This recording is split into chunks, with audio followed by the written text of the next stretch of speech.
పల్నాడు జిల్లా నరసరావుపేటలో చలి పంజా విసురుతోంది. ఇవాళ తెల్లవారుజామున నగరం చుట్టుపక్కల భారీగా పొగమంచు కమ్ముకుపోవడంతో ప్రజలు ప్రయాణికులు తీవ్ర ఇబ్బందులు పడుతున్నారు. గుంటూరు కర్నూలు జాతీయ రహదారిపై మంచు తీవ్రత ఎక్కువగా ఉండటంతో వాహనదారులు రోడ్లు కనిపించక అవస్థలు పడ్డారు. హెడ్ లైట్లు వేసుకుని అతి తక్కువ వేగంతో వాహనాలు నడపాల్సిన పరిస్థితి ఏర్పడింది. చలి తీవ్రతకు తోడు చల్లటి గాలులు వీస్తుండటంతో ప్రజలు విలవిల్లాడుతున్నారు. వీధుల్లో చలిమంటలు వేసుకుని ప్రజలు ఉపశమనం పొందుతున్నారు. రాబోయే 2 రోజులు మంచు ప్రభావం ఇలాగే ఉండే అవకాశం ఉందని తెలుస్తోంది.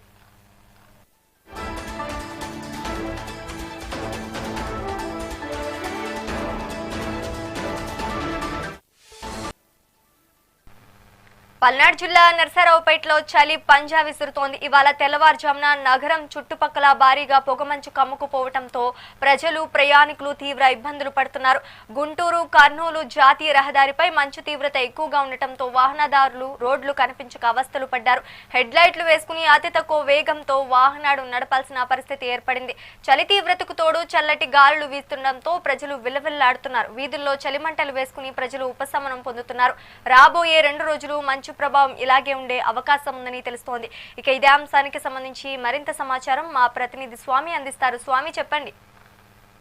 పల్నాడు జిల్లా వ్యాప్తంగా కూడా పొగమంచు కమ్యూనేషన్ అని కూడా చెప్పుకోవచ్చు. అయితే 8 గంటలు అవుతున్నా సరే పొగమంచు అనేది రోడ్లు మొత్తం వచ్చేసిందని కూడా చెప్పుకోవచ్చు. ఏదైతే వాహనదారులు తీవ్రంగా ఇబ్బందులు పడుతున్నారో చెప్పుకోవచ్చు. ఏదైతే ఈ పొగమంచు వల్ల ఎదురు వచ్చే వాహనాలు కూడా కనబడక సిగ్నల్ లైట్లు హెడ్ లైట్లు వేసుకొని ప్రయాణిస్తున్నారని కూడా చెప్పుకోవచ్చు. అయితే కొత్త సంవత్సరం సందర్భంగా కూడా హైదరాబాద్ నుంచి ఇటు వేరు వేరు ఊర్ల నుంచి సొంత ఊర్లకు వెళ్ళడానికి కూడా ప్రయాణికులు ఈ పొగమంచులు చాలా జాగ్రత్తగా వెళ్ళాలని కూడా అప్పుడు అధికారులు కూడా రోడ్డు సేఫ్టీ సంబంధించి జాగ్రత్తలు తీసుకోమని కూడా బోర్డులు అయితే ఏర్పాటు చేశారని కూడా చెప్పుకోవచ్చు. అది ఈ పొగమంచు కారణంగా కూడా ఏదైతే 8-9 అవుతున్నా సరే ఈ పొగమంచు అయితే రోడ్ల మీద అయితే పొగమంచు అలానే ఉంటుంది. అయితే మినీ అరకు ఎలా ఉండితే అరకులో కళ్ళు ఎలా ఉండితే ఇప్పుడు పల్నాడు జిల్లా వ్యాప్తంగా కూడా పొగమంచు ఆ విధంగా ఉందని కూడా చెప్పుకోవచ్చు. మినీ ఊటీ అని కూడా చెప్పుకోవచ్చు. దాంతోపాటుగా ఏదైతే ఈ పొగమంచు ఎక్కువగా ఉండటం వల్ల ప్రయాణికులు కానీ ఇటు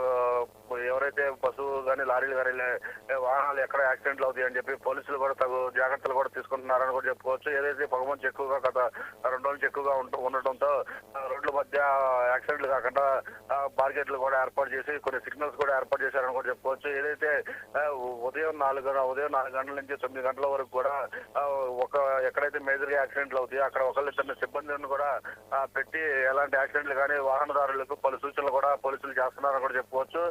దాంతో పాటుగా ఈ పొగమంచును చల్లటి గాలి వీచడం వల్ల కూడా చిన్నపిల్లలు కూడా ఇళ్లలో నుంచి బయటకు రావాలన్నా వయసు పెద్ద మీద పడిన వాళ్ళు ఇటు 10 వయసు వాళ్ళు కూడా ఇళ్ల నుంచి బయటకు రావాలన్నా కూడా స్వెటర్లు ఇటు వేసుకున్నా సరే తీవ్ర ఇబ్బంది పడుతున్నారని కూడా చెప్పుకోవచ్చు. అయితే ఈ పొగమంచు ఎక్కువగా ఉండటం వల్ల మెయిన్ రోడ్ల పక్కన అయితే చలిమంటలు వేసుకొని లారీ డ్రైవర్లు కానీ ఇటు ఎవరైతే దూర ప్రయాణం చేస్తున్నారో కారుల్లో వాళ్ళు కూడా రోడ్డు పక్కన ఈ పొగమంచు ఇటు చలిగాలు ఎక్కువ అవడం వల్ల చలిమంట వేసుకొని చలిమంట కాసుకున్నారని కూడా చెప్పుకోవచ్చు. ఏదైనా 9:30 అయితే కానీ కష్టం ఎంత వస్తున్నారని కూడా చెప్పుకోవచ్చు. పల్నాడు జిల్లా వ్యాప్తంగా కూడా ఇటు టోల్గేట్ దగ్గర కూడా పొగమంచు తీవ్రంగా ఉందని కూడా చెప్పుకోవచ్చు. ఈ పొగమంచు గత ఇంకా 4-5 రోజులు ఇలానే ఉంటుందని కూడా చెప్పుకోవచ్చు. దాంతో పాటుగా ఈ పొగమంచు ఎక్కువగా ఉండటంతో ఎక్కడ ఏ యాక్సిడెంట్లు కాకుండా కూడా పోలీసులు పూర్తిగా జాగ్రత్తలు తీసుకున్నారని కూడా చెప్పుకోవచ్చు. ఇటు పోలీస్ శాఖ నుంచి రోడ్ల మీద కూడా పొగమంచు ఎక్కువగా ఉండటంతో ఎక్కడ ఏ ఇన్సిడెంట్ జరగకుండా కూడా పోలీసులు ఏదైతే ఒకళ్ళని లేదా ఇద్దరిని కానిస్టేబుల్ కూడా పెట్టి ఎక్కడ యాక్సిడెంట్లు జరగకుండా అక్కడ జాగ్రత్తలు తీసుకొని వచ్చే వాహనాలకు కూడా తగు జాగ్రత్తలు కూడా చెబుతున్నారని కూడా చెప్పుకోవచ్చు. అయితే ఈ పొగమంచు కారణంగా కూడా చిన్నపిల్లల నుంచి పెద్ద వయసు వాళ్ళ వరకు కూడా కొంచెం హెల్త్ ఇష్యూస్ కూడా ఎక్కువగా వచ్చే అవకాశం ఉంది. వాళ్ళు కూడా 10-10:30 అయితే కానీ బయటకు రావాలని కూడా ఇటు వైద్య శాఖ అధికారులు కూడా చెబుతున్నారు. దాంతో పాటుగా ఏదైతే వయసు మీద పడిన వాళ్ళు ఉన్నారో వాళ్ళు సాధ్యమైనంత వరకు తెల్లవారుజామున బయటకు రాకుండా ఉంటే మంచిదని కూడా చెప్పుకుంటున్నారు. అయితే వాకింగ్ వచ్చే ఎవరైతే ఉదయం వాకింగ్ చేసే అలవాటు ఉన్నారో వాళ్ళు మాత్రం వాకింగ్ వచ్చినప్పుడు చాలా జాగ్రత్తగా ఏదైతే చలిగాలు కూడా ఎక్కువగా వస్తున్నాయి కాబట్టి దానికి సంబంధించి జాగ్రత్తలు తీసుకొని ఈ వాకింగ్ కూడా రావాలని కూడా వైద్య శాఖ అధికారులు అయితే సూచిస్తున్నారు. ఈ చలిమంచు ఈ పొగమంచు కానీ చలిగాల వల్ల కూడా తీవ్ర అనారోగ్య పాలయ్యే అవకాశాలు ఉన్నాయి. వాళ్ళు సాధ్యమైనంత వరకు బయటకు రాకుండా ఉంటే మంచిదని కూడా ఇటు వైద్య అధికారులు కానీ ఇటు పోలీసు అధికారులు కూడా చేస్తున్నారు. అయితే ఏదైతే వాహనాలు హెడ్లైట్లు వేసుకొని ఇటు సిగ్నల్ లైట్లు వేసుకొని నిదానంగా వేస్తే 40 నుంచి 30 మధ్య స్పీడ్ తోనే వెళ్ళాలా. ముందు వెహికల్ కూడా కనబడే పరిస్థితి కూడా లేదు కాబట్టి రైట్ అయితేనే కానీ చాలా జాగ్రత్తగా వెళ్ళండి. ఓవర్ స్పీడ్ కూడా వెళ్ళొద్దు. ఈ పొగమంచు వల్ల ఓవర్ స్పీడ్ వెళ్ళినా సరే ఎదురు వెహికల్ ఎక్కడ ఆగినా సరే అక్కడ కనబడక యాక్సిడెంట్లు అయ్యే అవకాశాలు ఎక్కువ ఉన్నాయి కాబట్టి అధిక స్పీడ్ కూడా వెళ్ళకుండా ఏదైనా 40 స్పీడ్ లోనే వెళ్ళాలా.